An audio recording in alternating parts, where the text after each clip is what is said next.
எல்லாருக்கும் வணக்கம். காலையில் எழுந்தோன்னு ஒரு ஃபில்டர் காஃபி குடிக்க கிடைச்சா எவ்வளோ நல்லாயிருக்கும். என்ன பண்ணுறது, நம்மளே தானே போட்டு குடிச்சாகணும். இப்போ இந்த அழகான கோலத்தை போட்டு முடிச்சுட்டு குளிச்சுட்டு சமையல் ரூமுக்கு போயிட்டு காஃபியை உடனே போட்டு குடிச்சிருவோம். காஃபியோடு முடியறதா நம்ம கதை. காலையில் என்ன சமைக்கிறது? பொங்கல் செஞ்சால் அவருக்கு பிடிக்காது, பசங்களுக்கு இட்லி செஞ்சால் சுத்தமாக பிடிக்காது. இவங்க 2 பேருக்குமே பிடிக்காதுன்னு நம்ம இது வரைக்கும் பிடிக்காதது தான் இந்த வீட்டில் சாப்பிட்டுட்ருக்கோம். என்ன பண்ணலாம்? பேசாமல் சப்பாத்தி இல்லை பூரி 2த்தில் ஏதாவது ஒன்று செஞ்சிட வேண்டியதான். பூரினா எல்லோரும் வாயை மூடிட்டு சாப்பிட்ருவாங்க. பூரி உருளைக்கிழங்கு தான் இன்றைக்கி டிஃபன். ஆனால் பூரியெல்லாம் திரட்டுறதுக்கே எல்லாம் முடிக்கிறதுக்கே ஒரு அரை மணி நேரத்துக்கு மேலே ஆகிடும். எண்ணெயில் போட்டு எடுக்கிறது ஈஸி வேலை, அது வரைக்கும் பிசைஞ்சு திரட்டி எல்லாமே பண்ணணும். சரி பண்ணுவோம், இன்றைக்கி சீக்கிரம் தானே எழுந்திருக்கோம். காலையில் ஓகே, மதியானத்துக்கு என்ன செஞ்சு இவங்களுக்கெல்லாம் லஞ்சு ப்ரிப்பேர் பண்ணி அனுப்புறது? அடிக்கிற வெயிலுக்கு கேழ்வரகு கூழோ இல்லை கம்மங்கஞ்சியோ ஏதாவது செஞ்சு கொடுத்தா தான் உடம்புக்கு நல்லது. இந்த நேரத்தில் நம்மளால் அதெல்லாம் செய்ய முடியுமா? நேரம்தான் இருக்கா? இல்லை நம்ம செஞ்சு கொடுத்தா இவங்கெல்லாம் சாப்பிட்ற போகிறாங்களா? தயிர் சாதத்தையே நல்லா தளன்னு தண்ணி ஊற்றி கொஞ்சம் லைட்டாக பால் ஊற்றி மதியானத்துக்கு புளிக்காமல் இருக்கிறதுக்கு கட்டிடுவோம். தொட்டுக்கிறதுக்கு மட்டும் வகையாக வைக்கணுன்னா வீட்டில் ஊறுகாய் இருக்குது, வச்சு அட்ஜஸ்ட் பண்ணிடலாம். கூடவே ஒரு நல்ல பொரியல். என்ன பொரியல் பண்ணுறது? ஆல் டைம் ஃபேவரட், வீட்டில் எல்லாருக்கும் பிடிச்ச உருளைக்கிழங்கு வறுவல் பண்ணிட வேண்டியதான். பிரச்சனையே இல்லாமல் முடிஞ்சிடும். தயிர் சாதம்னாலும் எல்லாருக்கும் இறங்கும். தயிரை வாங்கி வந்து சாப்பாடில் கலந்து தாளித்து கொட்டிட வேண்டியது தான். தாளிப்பில் என்னென்ன போடலாம் இன்றைக்கி ஸ்பெஷலாக? கடுகு, உளுத்தம்பருப்பு, கருவேப்பிலை, இஞ்சி, பச்சை மிளகா இதெல்லாம் நார்மல்.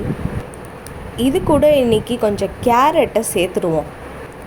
வீட்டில் மாதுளம் பழம் இருக்குது. இன்னொரு தாளிப்பில் பசங்களுக்கு மாதுளையை மட்டும் போட்டு தாளிப்பாக கொடுத்துடலாம், பச்சை மிளகா இல்லாமல்.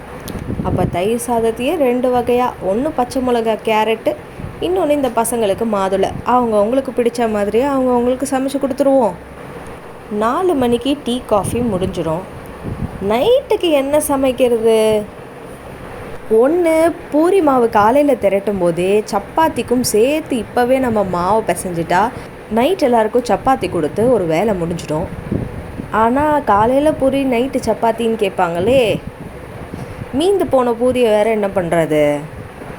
மீந்து போன பூரியை கூட நம்ம சாப்பிட்டு காலி பண்ணிவிடுவோம். இல்லை பசங்களுக்கு உள்ளே ஏதாவது ஸ்டஃப் மாதிரி வச்சு கொடுத்து காலி பண்ணிடலாம். அப்போ சப்பாத்தி செய்யலாமா? இல்லை நைட்டுக்கு என்ன செய்கிறது?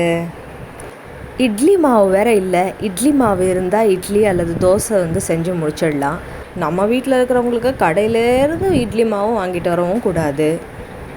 இன்றைக்கி அப்போ இட்லிக்கும் கொஞ்சம் உளுந்தையும் அரிசியும் ஊற வச்சு இட்லி மாவை ஆட்டி போட்டுடணும். சரி, இப்போ நைட்டு என்ன தான் பண்ணுறது? பேசாமல் நொய் உப்புமா பண்ணிவிடுவோமா? அதுதான் எல்லாருக்கும் இந்த வீட்டில் பிடிக்கும். அதுதான் நமக்கு செய்கிறதுக்கும் சுலபம். அப்போ அதையே பண்ணிடலாம். பண்ணிவிட்டு கொஞ்சம் லைட்டாக சாம்பார் முடிஞ்சால் வச்சிடலாம், கொஞ்சம் சட்னி இருந்தாலும் வச்சிடலாம். எது தேவைப்படுதோ எல்லோரும் அதை போட்டு கலந்து கட்டி சாப்பிட்டு எல்லா பாத்திரத்தையும் ஒழிச்சிட்டு தூங்கிடுவோம். இன்றைக்கி ஒரு நாளில் என்னென்ன பண்ணுறதுன்னு யோசிக்கிறதுக்கு கோலம் போடுற நேரம் தான் நமக்கு ஃப்ரீயாகவே இருக்குது. இது நடுவில் இந்த துணியையும் பாத்திரத்தையும் வேற துலக்கணும், வெளுக்கணும். அதெல்லாம் எப்போ பண்ணி எப்போ முடித்து முதல்ல இந்த கோலத்தை போட்டு முடித்து ஃபில்டர் காஃபியை குடிச்சிடுவோம். அப்போ தான் கொஞ்சம் உடம்பு சுறுசுறுப்பாக இருக்கும். என்ன இந்த கோலம் உங்கள் எல்லாருக்குமே பிடிச்சிருக்கோன்னு நினைக்கிறேன்.